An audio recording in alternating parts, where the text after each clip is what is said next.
Hi guys, this is Phil Montgomery from Philville Honeybees. Very good. Just looked in the back of my truck. I don't see my smoker. Oh, there it is.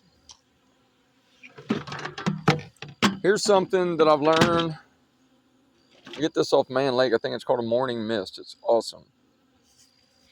Except it gets a little tippy on the bottom. Those little prongs are like fire protectors. They make it tippy.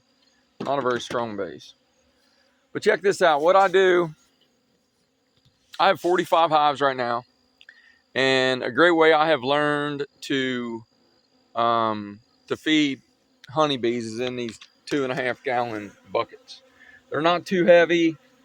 If you get four-pound bags of sugar, it is easy to do the math when you're figuring out how much to give.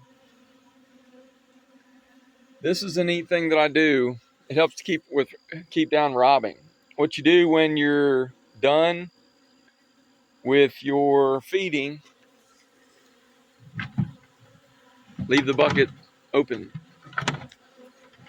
and leave it on its side. If you don't leave it on its side, bees will get down there and they will drown in the sugar. They get coated in it and then they drown. So you're trying to help them, you can kill a bunch of them. But see, isn't that neat?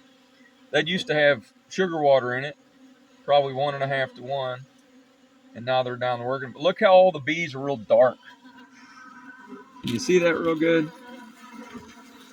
Those are medium life to older life bees.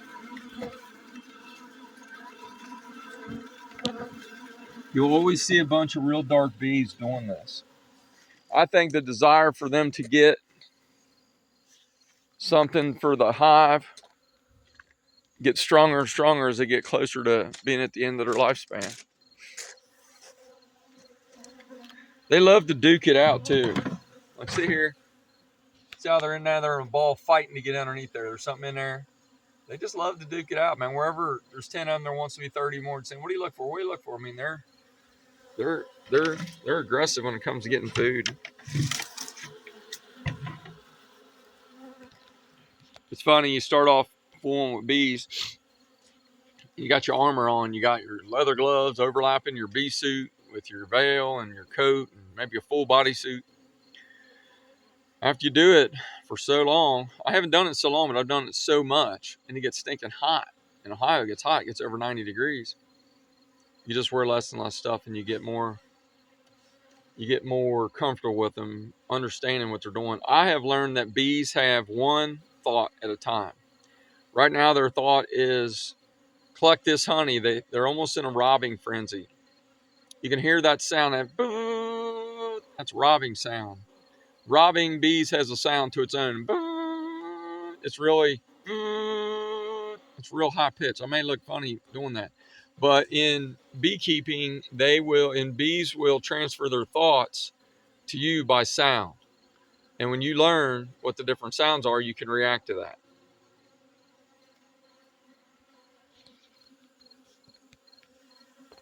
This is the back of a beekeeper's truck.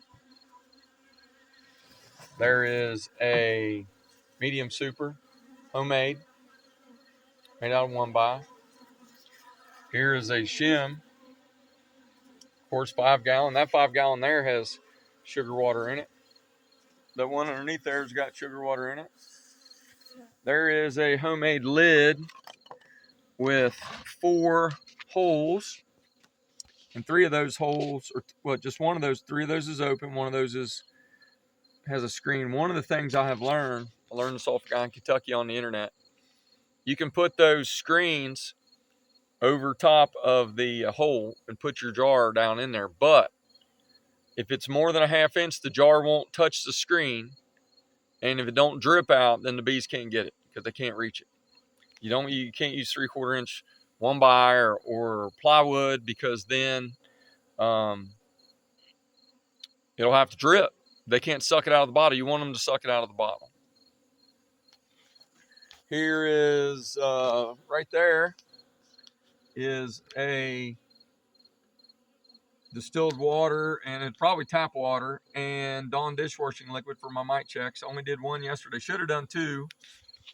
what I do is whenever I'm going through hives fixing the boxes, when I see the queen, then I do my best. Sometimes I forget, and sometimes I don't have the stuff, but I try my best to right then do a mite check. That's the time to do a mite check. You see a queen, she's safe. Either put her in a holding box to be safe. Be careful that I squish one this year doing that, or just put her a couple frames and then grab a frame from the next one that has brood on it and shake them. That's why a 5-gallon bucket, I shake them in 5-gallon buckets a lot. They have a hard time climbing out. So sometimes I'll wait. Another thing I've learned, since you know where the queen is and she's safe, you do your mite check. And that's also another great opportunity to rob bees. If you're in a real strong hive, maybe it's double deep, and you got a wimpy, nuke or a single deep or one. Usually about now it's a nuke getting ready to go into a deep. That's what I'm doing. It's like 3.5 frames or whatever. This is a good time to steal brood and or bees. What you do, you just shake the bees at the front door, make them crawl in, put some sticks on there. They'll crawl in, and then that's a good way to move strength around, and your queen isn't getting moved. I don't know how you can look at a frame of bees, look at it 5 times and not see a queen, but if you don't make sure, the queens are sneaky. They'll get by you and mess up your whole deal. I've moved queens all over. Here's a couple queens or a couple bees fighting. One has the other one. Look, they're duking it out a little bit. See them? One's got the other one by the leg. She's trying to run. See that? I don't know why she got her. She got her. She's mad at her, boy. See that? She got her by the leg. The other one's just trying to get away. Bees are mean. They're mean to each other. They're not puppy dogs, man. Look at all these in here. What I said earlier, bees think one thought at a time. Right now, these are thinking, get the food, get the food, get the food. They're not messing with you. Now, if you mess with them when they're in a robbing frenzy, sometimes they will sting you. But if you look, I don't even have a veil on right now. I wasn't even planning on it. I was walking around my farm doing other stuff, and I thought it would be a neat thing to share with you. This will help keep robbing down. You got to be careful, though, if you do it wrong, if you have it where the bucket's up front, or, if it's standing on its bottom like normal. If you have a bunch of liquid in there, you'll have a whole bunch of bees dies. I mean, you can have like a couple frames of bees die in there. Makes you feel dumb. You're trying to help them, and then a whole bunch of them drown in sugar. They get coated in it because those buckets are slick, and once they get down to the edge trying to get a drink, then they fall in. Let's see what else I have in here. There is a frame feeder. I understand those, and they're usable, but I think I'm gonna go top feeders next year. Here's a quart half wide mouth quart jar, regular mouth quart jar, 1 hole. Here's 5 holes, 6 holes in that one. Here is bleach that I always forget to put in my sugar water, which is dumb. You got to put bleach in it. There's a bottom board. That's an Amish made bottom board. I don't make mine fancy like that. These beetle traps worked great for me this year. I mean, they really put the beetles in there, man, that you can't take them off. This don't snap off. It's a one-shot deal. They were cheap, and man, I killed a bunch of beetles with this thing. With diatomaceous earth. Wipe that stuff off the top best you can, and it really helps. These little cheap, I like these the best so far. These little cheap frame tools. They're the cheapest ones on Amazon, and I like them. They really work good.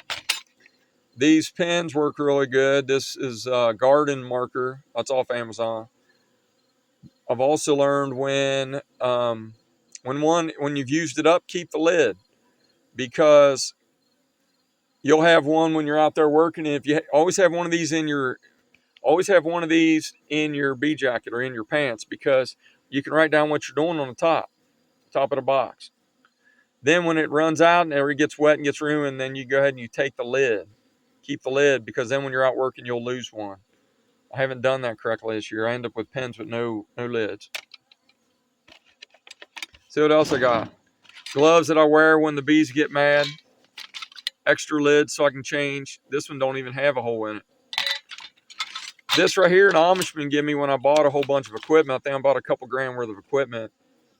And first I thought it was dumb, but what's nice about this, you can pick the frame up perfectly straight, pull it out. I have a tendency when I pull it out there, crunch.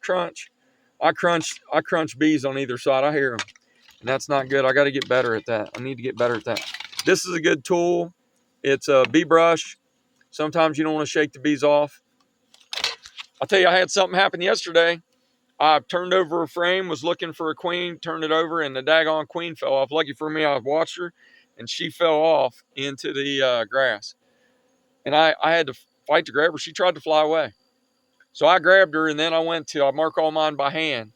And they want to run, man. Queens have a survival instinct like no other. They will run and jump. They're terrible, man. They can even act, they just act like a bug that wants to get away.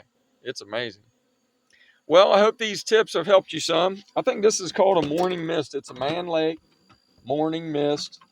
It's on its second year. This fell off, and I didn't keep track of what I did with it, so it's a bummer. This thing's getting a little sticky. If anybody knows how to clean this creosote off here, this pine tar or whatever it is, please let me know. If you guys like what I'm doing, please subscribe. Help me get my YouTube channel going. I'm doing this to help people learn how to grow bees, and I'm also doing this to spread the word that I sell honeybees. If you like what I'm sharing, please send it to your friends. And if you're a Christian, help another Christian out. I'm absolutely a Christian. I love Jesus. God's got a special thing about honeybees and honey because it's written in the Bible quite a few times. But I love Jesus, and that's why I'll sign off. Be blessed in the name of Jesus.